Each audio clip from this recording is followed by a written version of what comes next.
তো বন্ধুগণ নমস্কার, সুস্বাগতম আরেকটি নতুন ভিডিওতে আমাদের। আজকে শর্মিলা দেখছি সাদা সাদা কি একটা নিয়েছে, তারপর শুনলাম ওটার নাম নাকি মাখনা। তো মাখনা দিয়েও একটা কি ডিশ বানাবে, আর আসলে অত্যাধুনিক সব জিনিসপত্র বেরোচ্ছে, পপকর্ন, মাখনা, কোনটা কিরাম দেখতে সব ভুলে যাচ্ছি। তো যাই হোক, আমি এখন এটা দেখলাম, ওর মধ্যে ধনে গুঁড়ো, জিরে গুঁড়ো, তারপর হলুদ গুঁড়ো, তেল, ঘি সব দিয়ে ওটাকে ভালো করে নেড়ে নিল।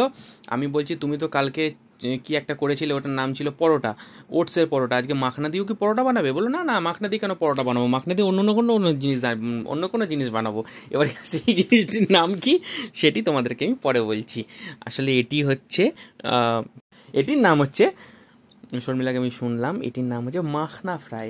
তো মাখনা ফ্রাই বানাতে কি কি লাগছে ইনগ্রিডিয়েন্টস তোমরা দেখে। তো এখানে যে ইনগ্রিডিয়েন্টসগুলো লাগছে সেগুলি হলো কাঁচা পেঁয়াজ কুচি এবং টমেটো কুচি এবং শসা কুচি। এগুলিকে দিয়ে এটি ভালো করে চাট দিয়ে মাখবো এবং এটি টেস্টও করবো সেই লেভেলের। তো দেখো, এগুলিকে প্রথমে আমি প্লেটের মধ্যে রেখে দিচ্ছি। মাখনাটা এবার তুলে নিচ্ছি, মাখনা ফ্রাইটাকে তুলে নেওয়ার পর এটিকে ভালো করে স্বাদ মতো নুন দিয়ে দিয়েছি। তারপরে আমি সমস্ত কিছু দিয়ে ওটিকে ভালো করে মেখে নিচ্ছি। ভালো করে মাখার পর ওর মধ্যে দিয়ে দিয়েছিলাম একটু লেবুর রস, পাতিলেবুর রস। তোমাদের সবারই ভালো লাগে, কার কার ভালো লাগে না বলো তো?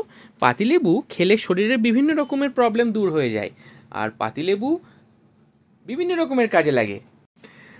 আচ্ছা, তো এটিকে ভালো করে মাখা হয়ে গেছে। এখন ওই যে পাতিলেবুটা এবার দূরে এসছে, আমি আগে বলে দিয়েছি। যাই হোক, পাতিলেবুর উপকার তোমরা সবাই জানোই। তো ভালো করে মেখে নিলাম। এবার খেতে যা হবে না সেই লেভেল, এর মধ্যে যদি ধনে পাতা দিতে পারতাম আরও ভালো হতো। তো যাই হোক, এই দিয়ে করলাম, এটি খেলাম এবং খুব ভালো লাগলো। হেলদি, শরীরে কোনো ক্ষতি নেই, এটি খেলে গ্যাস অম্বল হওয়ার কোনো সম্ভাবনা নেই।